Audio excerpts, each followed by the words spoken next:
C'est l'histoire d'un jeune homme qui a fini ses études au Congo, licencié en droit. Il cherche du boulot, il ne le trouve pas.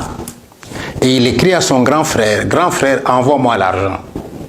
Le grand frère lui dit, ici on n'arrache pas l'argent dans les arbres, hein? J'ai payé vos études, maintenant débrouillez-vous. Et il dit, mais je cherche, je ne trouve pas.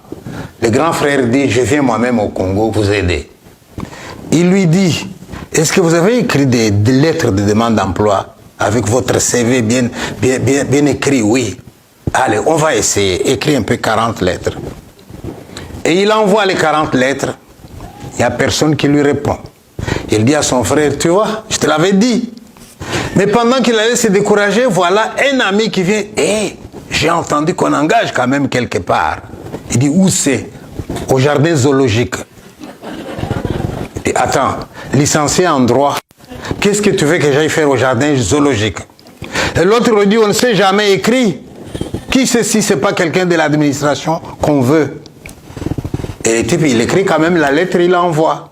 Une semaine après, la réponse, la convocation, test, on lui dit, vous êtes engagé, vous aurez $2000 par mois. Wow.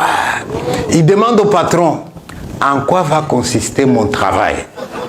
Et le patron lui dit, je vous le dirai quand vous viendrez lundi pour commencer.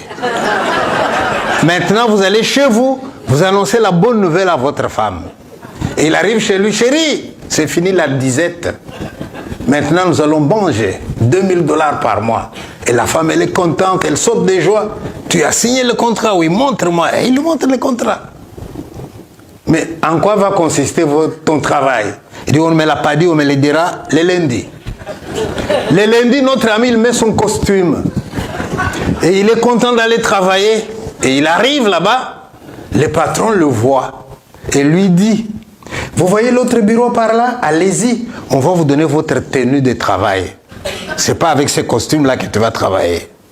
Le type, il se présente à l'autre bureau, on lui donne un costume taillé dans une peau d'antilope. Et les cornes de l'antilope sont encore sur le costume. Et il demande, c'est pour le carnaval? Non, non, non, c'est pas pour le carnaval. Portez ça, on va vous dire en quoi va consister votre travail. Et le type, il met le costume et il devient comme une antilope. Alors on lui dit, votre travail va consister seulement à sauter, gambader dans votre cage. C'est tout ce qu'on vous demande. Mais pendant que vous sautez, vous faites un peu attention à ce que les gens font comme commentaire. Petit à petit, les gens vont se rendre compte que vous réagissez à ce qu'ils disent. Ils iront raconter partout qu'il y a aux eaux une antilope intelligente. Et les gens viendront nombreux pour voir cette antilope intelligente. Et plus nombreux ils seront, plus il y aura de l'argent à la caisse. Et nous, on aura de quoi te payer. Le type dit, une licence en droit. Et je vais sauter aux eaux comme une antilope. Il dit, non, s'il vous plaît, monsieur. Au lieu de commencer aujourd'hui lundi, donnez-moi une chance, peut-être mardi. Je rentre d'abord chez moi et expliquer la situation à ma femme. Il va à la maison et il explique la situation à sa femme. Et madame lui dit, écoute-moi bien chérie, j'ai le choix entre un mari licencié en droit au chômage et nous crevons de faim et un mari licencié en droit qui saute aux eaux mais qui nous rapporte $2000. Chérie, va sauter.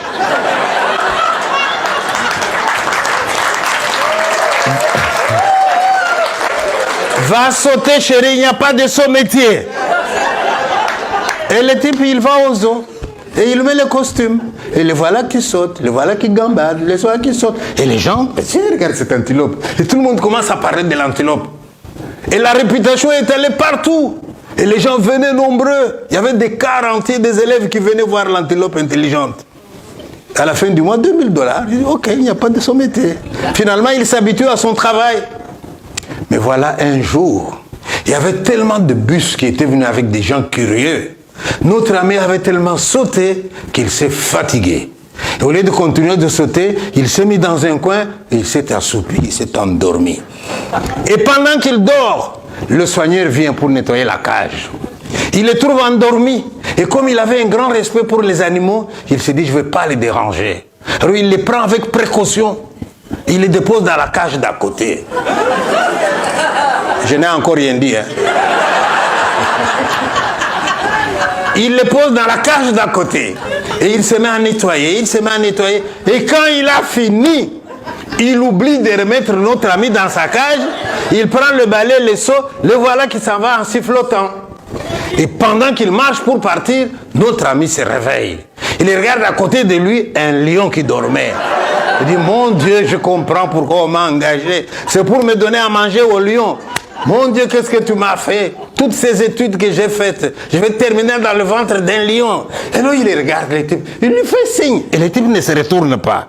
Il a bien envie de l'appeler. Mais s'il l'appelle, le lion va se réveiller. Vous voyez le dilemme, hein? Alors il fait les gestes.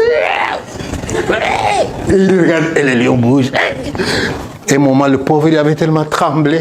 Il s'est mis à transpirer. Il pensait que c'était la fin. Il allait s'évanouir. Voilà le lion qui se réveille. Et qui le regarde et qui lui dit, ne t'en fais pas mon frère, je fais le même travail que toi.